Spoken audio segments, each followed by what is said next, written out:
Canada is not open to us. They need to open their market. Unless they're willing to open their market, they're going to pay a tariff. Of Canada's economy. Of course, the federal government is getting down to the wire in trade negotiations with the U.S. And softwood may actually be one of those opportunities for us to strike an early deal with the Americans. Trade talks between Canada and the United States have entered their most critical stage yet. With President Trump's August 1st deadline fast approaching, U.S. Commerce Secretary Howard Lutnick made it clear, unless Canada opens its market, tariffs will hit. But Ottawa isn't folding. Prime Minister Mark Carney is now meeting with U.S. senators and provincial premiers to find a narrow path forward. A full rollback of tariffs is no longer expected. Instead, Canada is pushing for a limited sector-based deal, one that avoids broad economic damage and restores predictability, even if some tariffs remain.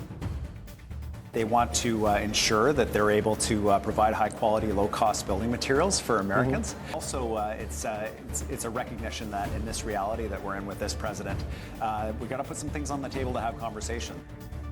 In the midst of this, one old issue is taking on new significance: softwood lumber. British Columbia has faced U.S. duties on softwood for years. But now, for the first time, Canadian officials, including Premier David Eby, are publicly signaling openness to export quotas as part of a deal. This marks a shift. Quotas were previously off the table, but with over $7 billion in softwood tariffs currently held in escrow and trade talks hanging by a thread, Canadian lumber is being positioned as a strategic bargaining chip, not just a casualty of U.S. protectionism. Why now? Because softwood could offer a rare, quick win. It's a sector with high visibility, cross-border interdependence, and enough political weight on both sides to create leverage, without touching more sensitive industries like dairy or autos. Look, we got to be honest with ourselves as Canadians, and I think the Carney government has done a good job at this in its sort of early days. This is Trump's strategy, right? Exactly what you just described. That's what his sort of MO has been really in Trump 2.0 administration. But the game Canada is playing is anything but straightforward. Trump's trade strategy has been deliberately chaotic, shifting deadlines, unclear demands, and threats of full renegotiation of USMCA in 2026. His pattern of destabilization forces other governments to react, not plan. Former New Brunswick Premier Brian Gallant, who once sat at the Premier's table, described Trump's approach as engineered confusion. And Canada, this time, is refusing to be baited. Carney's government isn't matching chaos with chaos.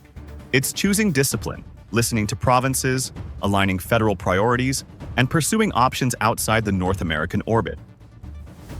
Canada's response is quiet but coordinated. Ontario defends its auto sector. British Columbia brings softwood to the table. Quebec wants time-bound clarity. Despite differences, premiers are presenting a united front. At the national level, Canada is reinforcing its foundation.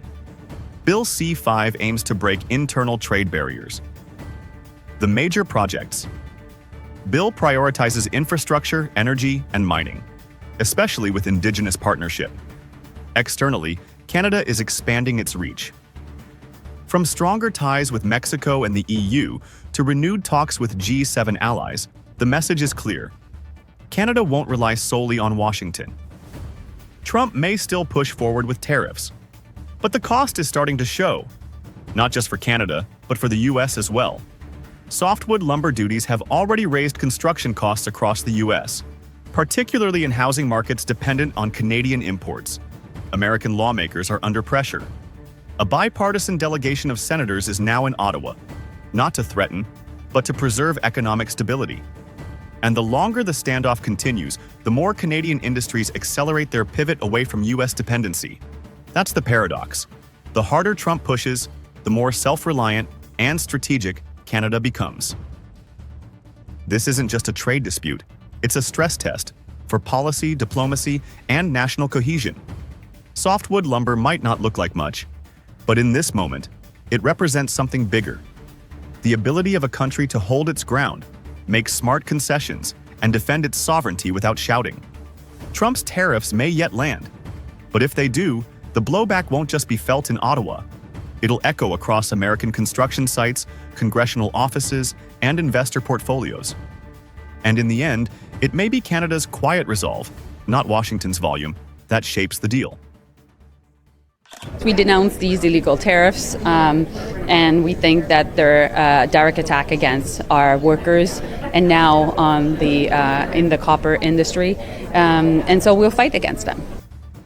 At first, Canada waited, but now it has broken its silence. Industry Minister Melanie Joly publicly denounced the measure, calling it illegal under international trade rules and a direct attack on Canadian workers. Behind the scenes, Joly has been meeting with executives from major mining firms like Glencore and Teck Resources, as well as union leaders. Canada is no longer in observation mode. It is preparing to respond. And this moment is about more than copper. It's about whether rules still matter in the world's most important trading relationship. So Glencore and them, those are Canadian companies that both mine copper. A tariff to this critical mineral would be a blow to Canada. The anger is rooted not just in economics, but in disruption. Canada exports a significant volume of copper to the US, and for regions like Quebec, that trade is tightly linked to jobs and production. Even provinces that sell more to Asia are now caught in a cycle of volatility. For producers, it's no longer about adjusting to new policies. It's about navigating a climate where long-term planning is nearly impossible, and where every morning could bring another shock. For the Trump administration, disruption is the point. The copper tariff, like the steel and aluminum tariffs before it, is being imposed under Section 232 of the U.S. Trade Expansion Act, on the grounds of national security. But few believe copper from Canada threatens U.S. security. In fact, many experts say the real target is China, the world's largest supplier of refined copper. By hitting all exporters equally, the U.S. creates a broad web of pressure. The goal is simple: force countries to sign new bilateral trade agreements, or risk being left out entirely. This tactic now has a name in Washington: Liberation Day tariffs. Over 20 countries have received letters warning them of impending duties. Even allies like Japan and South Korea weren't spared. Canada was, for a time, left off the list. But with the copper tariff now confirmed, it's clear: no one is fully safe. And for Canada, this tariff lands in the middle of a fragile negotiation.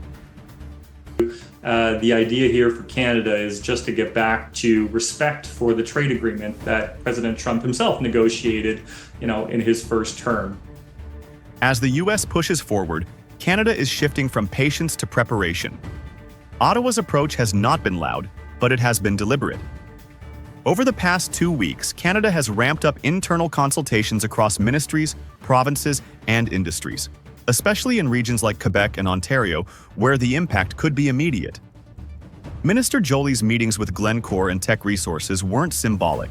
They were the start of response planning. And that planning now comes with a clear timeline. Canada has tied its response to July 21st, giving both sides less than 2 weeks to find a resolution. If no agreement is reached by then, retaliation is firmly on the table. Steel tariffs are among the options, ones Canada has used before and is prepared to use again. Behind the scenes, the message is clear: if diplomacy stalls, countermeasures won't. This is not just a story about copper. It's a story about trust and how easily it can be broken. Trump may see tariffs as tools of leverage, but allies see them as weapons used without warning. And that shift, from partner to target, could have long-term consequences. Canada isn't folding, but it also isn't escalating yet. What happens in the next 10 days could decide whether North America remains a free trade zone or falls deeper into a spiral of tit-for-tat protectionism. And in this moment, the question isn't just whether Canada will fight back, it's whether the rules that built the global trade system can survive another round of shock.